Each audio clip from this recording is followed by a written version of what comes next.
It seems that anymore, there's just no getting around the fact that you need a microphone to do just about anything these days. It doesn't matter whether you're a gamer, a streamer, a YouTuber, a student, a teacher, or just someone who works from home, there seems to be an endless demand for sending your voice somewhere where you currently are not. Over the past few years, I've done a little of all of the activities that I just mentioned, and in each and every one of them, I needed a microphone in some capacity in order to get the job done. So since I have all these microphones just sitting around collecting dust, I figured it was a good idea to do a review on all of them, doing side-by-side comparisons and seeing if I could actually get something out of it. So let's get at it, but first, a few minor disclaimers. This is sort of an apples to donuts type of comparison. We've got compressor mics, lavalier mics, even a headset mic. These mics use a number of different interfaces such as USB or direct 3.5mm jacks, so there's going to be quite a bit of variation and quite a different meaning for each of these type of mics or intended use case for them. Also, this is not a paid review. I purchased all of these microphones with my own money. I have no relationship with any of the vendors that we're going to be talking about today, so rest assured I have no financial motivation in order to give one of these a more glowing review over the others. Third, I am not a sound engineer. My day job is cybersecurity and I do a lot of YouTube on the side, so I tend to have just enough AV knowledge just to happen to do all of my recording. So if you're a type of person whose sound fidelity is super important, then you may probably already be beyond the skill sets of this review. However, if you're just starting out as a streamer or a YouTuber, or you're just working from home and you're just looking for a little bit of guidance on what microphone would best suit your needs, then this is kind of the video more for you than for someone who already has a decent amount of knowledge on setting up a studio and proper mic placement, so on and so forth. Lastly, I will be recording each segment for each microphone on that microphone, so the sound quality is obviously going to jump around quite a bit throughout this video. With all those out of the way, let's go ahead and jump right in.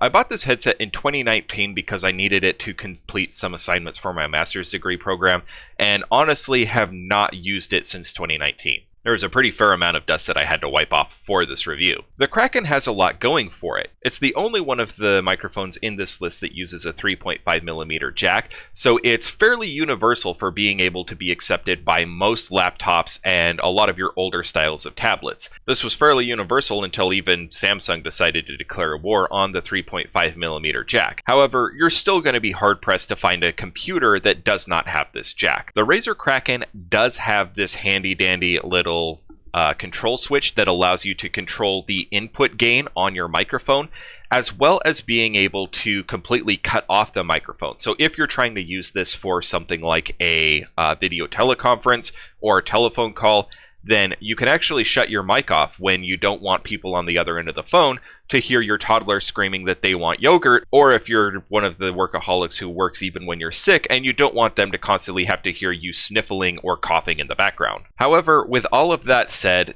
this microphone is really nothing to call home about. The volume without any kind of touch-up or filters is extremely low. What you're hearing right now is very heavily boosted. In addition, there's a lot of other filters that I've applied to this to touch up the quality on this particular microphone segment, just so that you're not having to deal with the raw input. What you are hearing right now is an unfiltered, untouched up version of the sound that is coming out of this microphone. So no touch-up is being done.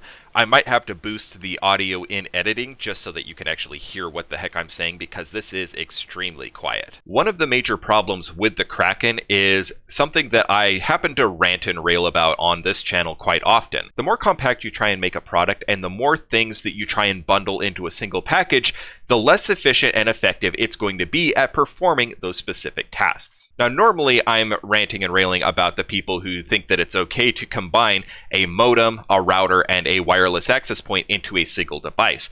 However, the same holds true for microphones and headsets. This is a $40 headset. If you would have spent just a few more dollars on a decent set of sound canceling headphones and a halfway decent microphone, then you could actually get a far superior product, but the simple fact that people don't want to have to wrangle with two different sets of cables is a problem that basically forces manufacturers to construct products like this. The cable on this headset is extremely short, so you are going to be tethered very close to whatever device you have this plugged into. Right now, I am at the absolute maximum distance between my audio port and me in my chair. So if you do not like having a cable draped over your computer screen like I have right now, you might look for a different headset or just a completely different setup altogether. Let's go ahead and move on to the next microphone in this list.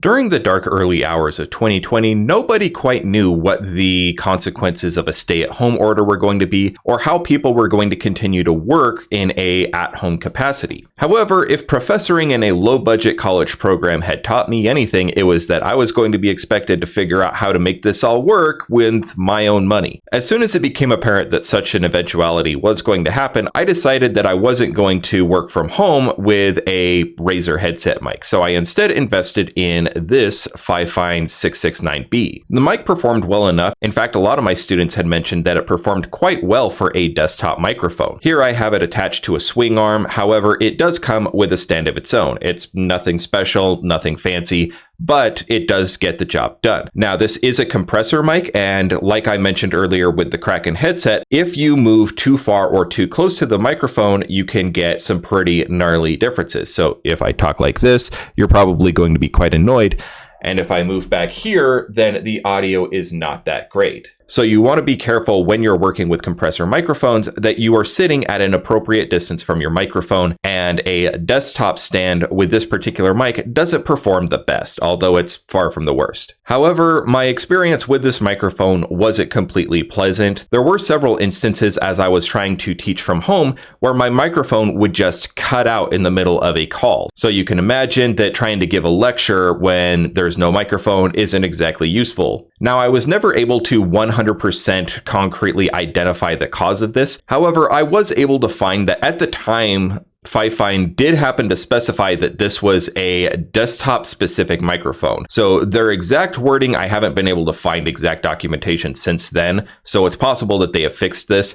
This is a compressor mic. They do require quite a bit of additional power via the USB cable. And since I was using this on a extremely cheap, old and poorly manufactured laptop, there is a chance that it was simply failing to get the necessary power in order. This could be why it was continuing to cut out. Now, throughout the course of recording this video, I would like to mention that I have not had this microphone cut out. However, it's been an extremely short window of time, so buyer beware. Now, this is, just like the Razer, pretty heavily touched up with various filters and VST plugins. Here is a sample of what the microphone sounds like without any of those filters or other gimmicks built in. So this is just a plug-and-play version of the microphone as you would hear it. Now, this does have a knob for controlling your input gain, and I do have this turned fairly low right now, so you can boost this or lower it as necessary. This microphone has always been quite cheap, and right now in 2023, it currently sits on Amazon for about $30. So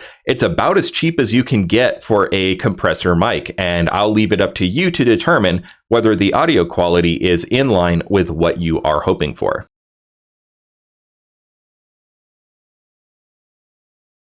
Believe it or not, this is actually not a bad microphone. This has been my go-to day-to-day YouTube mic for the past 2 years. I've even gone as far as buying a second one just in case my primary one ever breaks. I mean, it is a $20 cheap microphone. It's going to break eventually. However, as you can hear, the sound quality is actually quite good. As far as lavalier mics go, this isn't anything to write home about. This is a USB microphone, so you are tethered by a cord, which is one thing that you usually don't have to deal with the lavalier mics. Usually they are a self-contained unit that you simply clip to your belt or your pocket, and you usually have the mobility to get up, walk around, and do what you want. However, with this one, this is designed more for like what you're seeing now, where you're just sitting in front of a camera and talking without having to worry about bumping your microphone boom or something like that, like with the compressor mic that you saw earlier. The cord is quite a bit longer than it was with the Razer headset you saw, so you actually do get a little bit more variation and a little bit more mobility than what you had with that option. And though a lot of people use as a selling point that the USB mic actually has its own built-in sound card,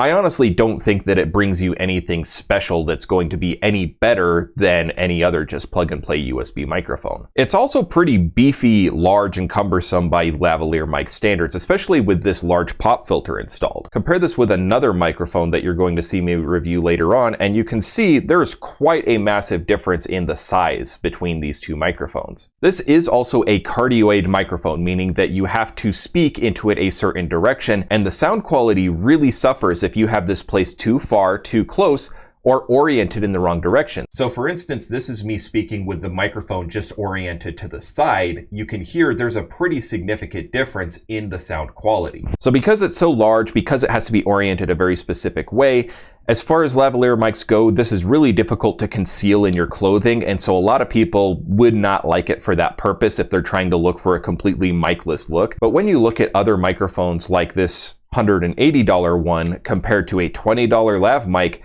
you're not sacrificing a whole lot in terms of quality in exchange for a bulkier and less stealthy appearance. Given everything that I've just told you and the fact that it is the cheapest microphone on this list at $20, you'd be forgiven for thinking that this is just going to be an absolute terrible microphone, but that's actually not the case. Unlike the K669b, I've never had the audio on this cut out. I have recorded hours of video, not realizing that my computer wasn't actually picking up my mic, but that's my fault for not doing a pre-flight check, not the microphones. A lot of the weaknesses that I just talked about with this mic are actually also its greatest strengths. This is a super simple microphone. It's a simple plug and play design that anyone can figure out how to work, and with a little bit of toying around to figure out the proper placement, the proper distance to your face, the proper orientation, this can be a wonderful microphone for you to be able to work with. Just like with the other microphones, what you're hearing throughout this review is a pretty heavily touched up version of what this microphone sounds like. What you're hearing right now is this microphone completely free of filters, compressors, noise reducers, all that fun, wonderful stuff. So it does need a little bit of work in order to sound decent. However, with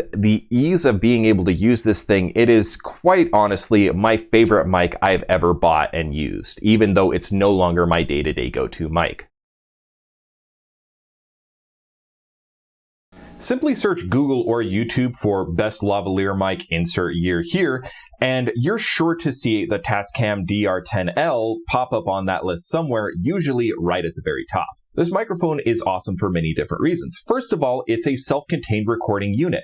So you can simply clip the unit here right to your belt or into your pocket, or just simply stuff it into a jacket pocket, and you can do so much. You can record on the go, and the microphone itself is rather compact. You can actually conceal this very well in clothing. So people who do a lot of video recording for things like weddings and other very important ceremonies are actually huge fans of this microphone because it can be so easily concealed in clothing so that it is not completely obvious that you're wearing a microphone and staging an event that's supposed to be you making the most personal value you will ever make to another human being. Let's get on topic. Because this is a self-contained recording unit, it actually records directly to an SD card that you insert into the unit, and you can record several hours of footage depending on the quality that you have set, which is all done on the unit itself. Have I said unit enough in this review? Unit, unit, unit, unit, unit, unit, unit. Additionally, this uses a single AAA battery, so it's extremely easy to carry spare batteries with you and not have to worry about your unit dying on you or being stuck halfway through a recording session without a microphone. This is a great unit for people who need to be moving around a lot, for people who don't want to be tethered to a cable, and is excellent if you're shooting videos on the go. So if you're doing like nature hikes, if you're doing just video footage that involves you walking down the street, or just anything that requires you to be in motion, this is an excellent microphone. However, you've probably picked up that the sound quality that you're hearing now is not the greatest compared to some of the other microphones on this list. That's because its greatest strengths are actually also its greatest weaknesses. All of the other microphones on this list require direct input into a computer, which means I can take advantage of different types of recording software to process the audio as it comes into my PC. All these different filters to boost or lower the gain, to reduce background noise, all that is completely out the window. Now, Tascam does have different features like that built into the microphone unit itself. However, it is not nearly as customizable as the different types of software that are designed to do that on your computer. This is a very basic, how much computing power can you fit in this thing, really? What you're hearing right now is actually a quite touched up and edited voice that was altered during my editing process. And that is one of the many things that you're going to have to deal with this microphone. Because you're recording your voice to a completely different device from the video that you're going to be recording, whether it's through your cell phone, through a GoPro, or through a webcam like you see right now, then you are actually going to have to stitch that video and audio together, adding a completely new step to your video editing process. So if you're the type of person that just likes no editing whatsoever, guess what? You gotta learn. Additionally, it is way easier to set up a pre-filter in software like OBS than it is to try and clean up already recorded audio. So if you're the type of person that doesn't want to have to get an associate's degree in audio sciences, you're probably not going to want to have to use this microphone. Now, is this a bad microphone? Absolutely not. Is it problematic for someone who's recording in a very poorly sound-treated space that's only 10 feet by 10 feet? You listen for yourself and decide. The software that I'm using to alter this is also a bit problematic. I'm actually using my primary video editing software, which is Lightworks, which in their latest version just now added some of these sound features. So this could be getting better over time. I honestly haven't played around with it enough to know one way or the other. However, buyer beware that you are going to have to learn a lot more about stitching together audio and video footage. Now, if you're the type of person that requires mobility while you're filming and you don't want a giant mirrorless camera with a giant directional microphone attached to it, then this is your next best option. And it does allow you to conceal the microphone in your clothing quite well. It's excellent for interviews if you're in a larger space where sound isn't going to be echoing back at you. And this microphone is a lot better than the Fifine one that we talked about earlier because it actually seems to work equally in all directions. So it doesn't matter whether it is pointed to my left, to my right, or oriented directly at my face. It seems to pick up in all directions equally. So it's not nearly as sensitive to a shift in direction as the cardioid mic on the Fifine lavalier mic.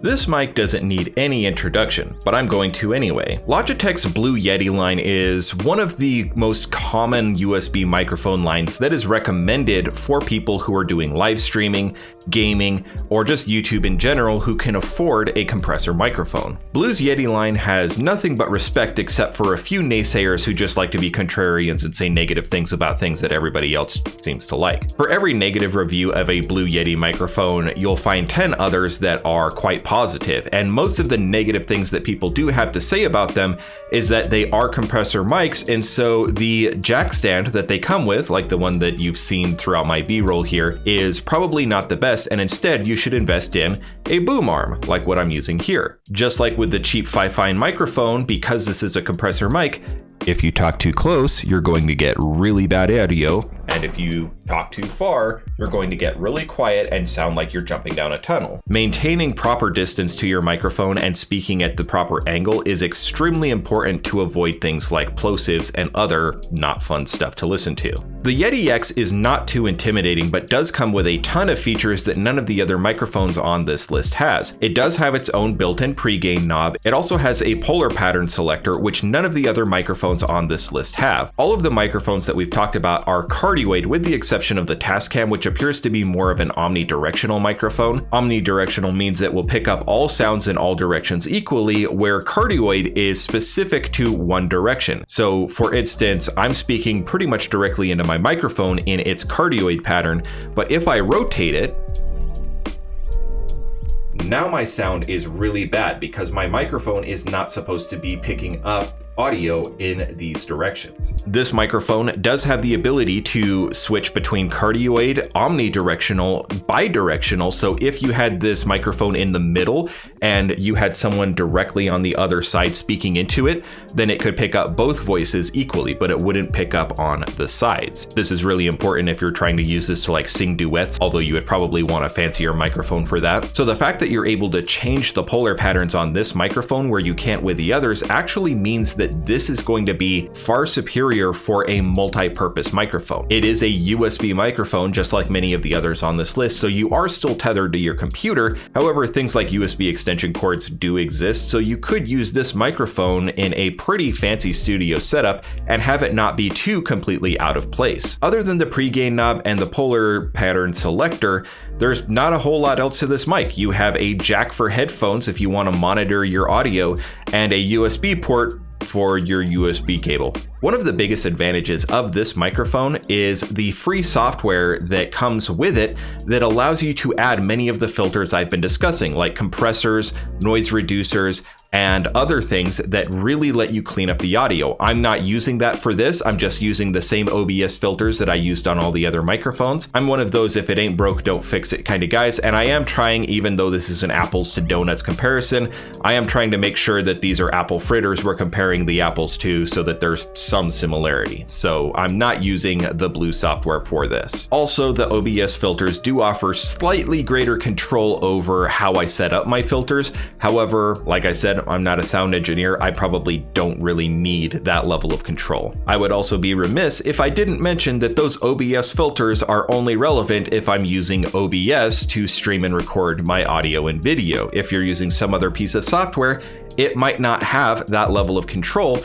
so you can use the built-in blue software. Also, if you're planning on using this for anything else, like doing Zoom calls or Twitch streaming directly, then you can actually use that blue software to pre-touch this information before it even hits whatever software you're using. So that is an advantage of this microphone over any of the others that I mentioned, which do not come with their own filtering software. As with all of my other microphones, here is a sample of what this microphone sounds like without any of these filters applied, so that you have a little bit better idea of what this is going to sound like right out of the box. This microphone is not going to be cheap. At normal retail price, it's right below the Tascam DR-10L at around $170 to $180. However, I did get a pretty good deal on this on Cyber Monday, where I was able to pick up this microphone for $120, but you're also going to want to factor in the cost of certain peripherals and accessories like pop filters, boom arms, and other things if you want to have a better sound quality than just setting this thing on a desk using the included desk stand. So how would I rate these microphones? Do I regret buying any of them? Did any of them fail to live up to the hype? Well, let's start with the cheapest on this list, the Fifine Lavalier. This little baby got me through 2 years of YouTubing. I learned so much about audio filters, sound studio setup, microphone placement, all because of how stupidly simple this microphone was. I didn't have to worry about the difference between pre-gain and post-gain. I didn't have to worry about polar patterns because I only had one to choose from. And quite honestly, the sound can be touched up quite a bit and you can get very good sound quality for what is quite honestly the cheapest microphone you can probably ever hope to purchase. I mean, it costs less than a dinner for two at Taco Bell. You can't get much better than that. It's pretty versatile. I've used it both for YouTubing and live streaming. I've used it for video calls and job interviews. As long as mobility is not a requirement for what you're planning on using it for, I cannot recommend this microphone enough. Next up is the Fifine compressor mic. This microphone I've had more trouble with. I mentioned during the review that I have had issues with this mic just cutting out randomly in the middle of a call, so I cannot recommend it on a reliability standpoint. However, if you're looking for a compressor mic, $30 is about as cheap as you're going to find one. With the right amount of touch-up, it is not a bad sounding microphone. Otherwise, it's pretty similar to the lavalier mic that Fifine manufactures. You're still tethered to your desk and you're just a little bit more hands-free and a little bit more free to wiggle around without worry of bumping the microphone while it's attached to your lapel. The audio isn't studio quality, but if you're just looking for a nice vlogging mic or a microphone for some basic streaming and gaming, then you could do a lot worse than the Fifine K669b. Even if you very quickly outgrow the Fifine mic, then it's always a nice backup to have sitting in a drawer, which is exactly where mine's going after this review. Next is the Razer Kraken headset. This is probably the lowest quality microphone on this list, but that's also because we're trying to combine the capabilities of a headset with a microphone. If I've said it once on this channel, I've said it 1,000 times. The more tasks you try and make a single object do, and and the more compact you try and make them, the worse they are at doing that job. Now, normally I'm talking about home networking where we're combining modems, routers, and wireless access points into a single device, but the same holds true for headsets and microphones just as much. Your sound quality is not going to be good, you're going to be held very close to whatever device you're plugged into, and you're really not going to have the mobility of pretty much any of the other microphones on this list. It has a super short cable on it. However, if you're just looking for a gaming headset where you're not bothering other people in the house with your video game sounds, and you just want a basic mic to TeamSpeak on, then it's not horrible. And at $40 for that use case, it's still far from expensive. However, I personally would not recommend it for any other use case. Next up is the Blue Yeti X, and I cannot sing enough praises about this microphone. Most of the problems that I experience with this microphone are actually problems with my YouTube studio. If you've been following my channel, you've probably noticed that over the past year, I have slowly been increasing the amount of audio treatment in this room. However, this is a 10 by 10 room. I still don't have carpets, and the audio panels are only covering 2 walls. So the amount of echoes that I have to deal with in this room are pretty extreme, and the fact that this microphone can get rid of 95% of them is pretty impressive. Also, I sit directly in front of my monitors, and a lot of that sound bounces immediately back, which is why you see me using 2 pop filters on this microphone, with one on the reverse side to kind of trap a lot of that ambient sound that is coming in from the back. All in all, this is an expensive mic, but if you get it on the right sale days, you can pick it up for fairly cheap in comparison to many other expensive compressor microphones, and the amount of customization that you have for the audio is really impressive. Would I recommend this for a beginner? Probably not. You're going to want to know quite a bit about how to properly sound treat your room. And if you are in a very poorly sound treated room and very loud, noisy environment like I am, then it's not going to be something that's immediately going to sound good. In fact, it's probably going to sound like utter garbage without a little bit of prep work ahead of time. Last up is the Tascam. At $180, it is the most expensive on this list. It is the one that I bought expecting the greatest return on my investment, and the actual sound quality for all of the reasons that I just mentioned in my Blue Yeti summary actually coalesced to make the Tascam just an extreme drop in my actual sound quality. Without the ability to pre-filter my audio as it's coming in, I really am limited by what I am capable of filtering out in a noisy environment in a poorly sound treated small room. So I actually suffered extreme buyer's remorse when I tried to upgrade from the Fifine $20 mic to the $180 Tascam mic. If I had a channel where I get up and walk around, I do a lot of outdoor recording or recording in larger sound studios, I would probably not be nearly as averse to this microphone. And if I was someone who did a lot more work with audio sciences and trying to stitch audio and video together, this would probably not be as big of a deal as I make it out to be. However, like I said, these are not my day jobs, these are my hobbies, and I usually like my hobbies not to turn into sciences. So the Tascam is not going to serve my average everyday YouTube needs. However, am I just going to throw this in a drawer and never think of it again, or sell it on Craigslist for 20 bucks? Probably not. This microphone does have its use case. I am planning on doing quite a bit of traveling in the future, and I love my GoPro, but one thing I absolutely hate about the GoPro is its garbage microphone. So the ability to utilize this Tascam DR-10L in addition to my GoPro means that I can not only record some great footage while I'm on the move, but I can also record a decent narrative while I'm going along with it. So that would be my caveat to recommending this microphone for anyone. If you're on the move, if you are in a larger studio that is well sound treated, then the Tascam is going to actually be a pretty decent microphone for you to go with. However, if you're just starting out in a bedroom converted into an office/studio, then the Tascam is not going to be the best choice for you. Also, if you're needing any kind of live audio input, such as for video teleconferences, live streaming, or anything like that, then it's going to flat out just not work for you because that's not what it's designed to do. So with that said, each of these microphones has its own strengths and weaknesses, except for the Kraken. never buy the Kraken. And with that, I think we're ready to wrap up here. I'd love to hear your thoughts and experiences with any of these microphones that we just mentioned. This topic is a little bit different for our channel, which normally focuses on IT topics in general, mostly relating to computer networking and cybersecurity. So if you're interested in any of those topics, please feel free to check out any of our other great content, except for our earlier stuff where I was still working on the Fifine desktop mic. That stuff's garbage, and I am working on remastering it. Until next time, it's been real, and we hope to see you all here next time on Brain Melt University.